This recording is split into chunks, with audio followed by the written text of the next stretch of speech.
मग त्या वचनाची काहीच किंमत नाही होय.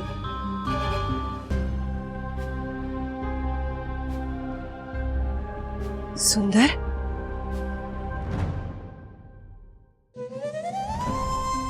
हे बाया, असं नको रे राहू. हे बघ सुंदर, तुला जितकं वाईट वाटतंय ना तितकंच मला बी वाटतंय. पण असं नाही रे बघवत तुला.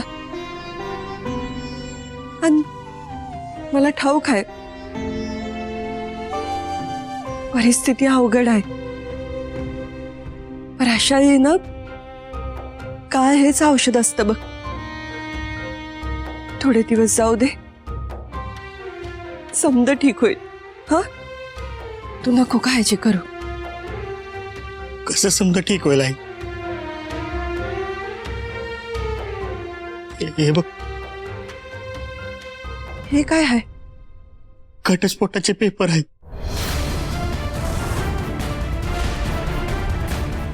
अक्षराने दिले. काय? घटस्फोटाचे पेपर? अरे पण अक्षरा असं कसं काय करू शकते? नाही नाही, तिला असं नाही करता येणार. मी आत्ताच्या आत्ता जाऊन बोलते तिच्याशी, त्याशिवाय मी स्वस्थच नाही बसणार. नाही आई, तिला नको दोष देऊ. या समजाचा आपल्याला जेवढा त्रास होतोय ना तेवढाच त्रास तिला बी होतोय बघ. मला मान्य आहे तिला बी याचा त्रास होतोय. पर तुला होत असलेला त्रास कसा बघू मी? हा, आणि लग्न म्हणजे काय भावला भावलीचा खेळ आहे? मनात आणलं तेव्हा असं काय करायला? नाही नाही, मी या अक्षराशी बोलणार. मी तिला असं नाही करू देणार. नाही,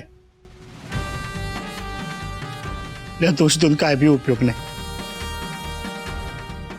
हे समजत तिच्यासाठी बी सोपं नाही आहे बघ. अरे पण मग इतकं मोठं पाऊल का उचलतीये ती? मग दोघांचं बी एकमेकांवर जीवापाड प्रेम आहे ना व? हा? मग हे असं का?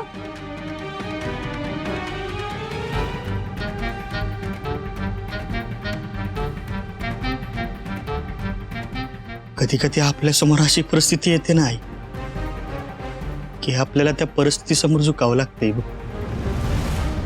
नाही, मी असं नाही होऊ देणार. आणि माझी खात्री आहे मी हा अक्षराशी बोलले ना तर ती हा निर्णय मागं घेईल बघ. मी बोलते तिच्याशी. नाही, मला नाही वाटत अक्षरा यो निर्णय मागं घेईल.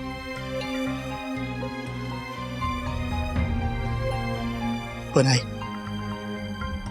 या समध्यामध्ये आहे ना तू माझ्या पाठीशी खंबीरपणे उभी राहा.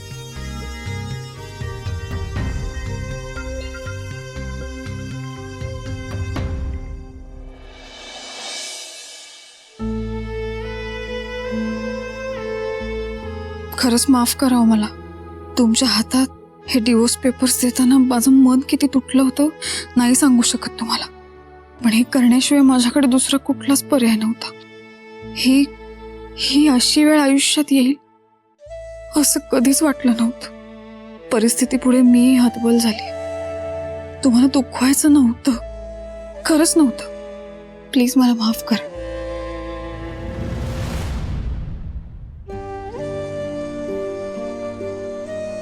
पुन्हा एकदा विचार नाही करू शकत?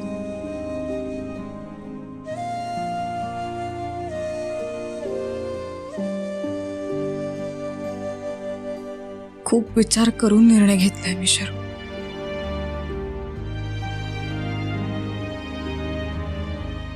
आम्ही दोघं लांब राहिलो ना तरच मेनकाचं आयुष्य सुरळीत चालेल. तिला समाजाने दोष दिलेला मला नाही सहन होणार.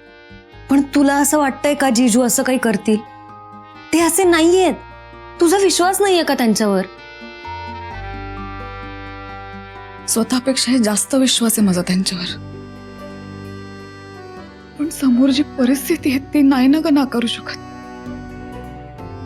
कधी कधी कसं असतं माहितीये शरू, आपल्याला आपल्या मनाविरुद्ध निर्णय घ्यावे लागतात. काही पर्याय नाही उरलाय माझ्याकडे.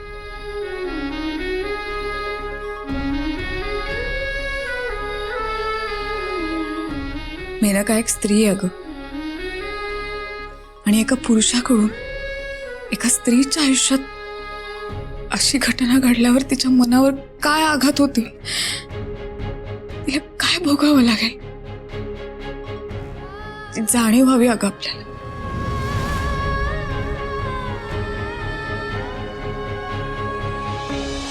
म्हणून मी वेगळं व्हायचा निर्णय घेतलाय.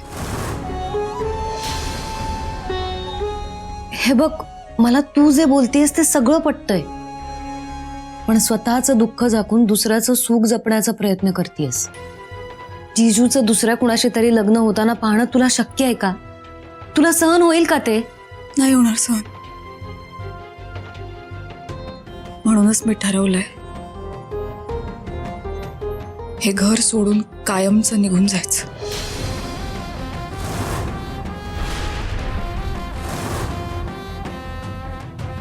तू घर सोडून जाणार आणि मी कशी राहू तुझ्याशिवाय?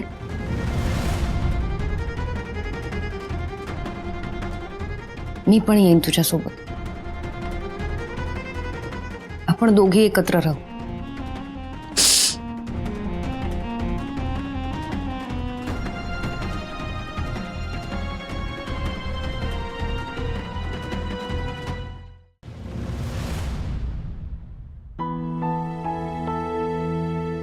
ताई, अक्षराचा यो निर्णय योग्य वाटतोय तुम्हासनी? यो प्रश्न मला विचारण्याचं कारण तुम्ही अक्षराला चांगलं ओळखता आणि मेनका संग बी आता तुमचं नातं जुळलं आहे. तुम्हासनी दोन्ही बाजू नीट कळत्यात म्हणून विचारते आहे. दोन्ही बाजू लक्षात घेऊन मी बोलणार असा तुझा विश्वास असेल ना तरच बोलते.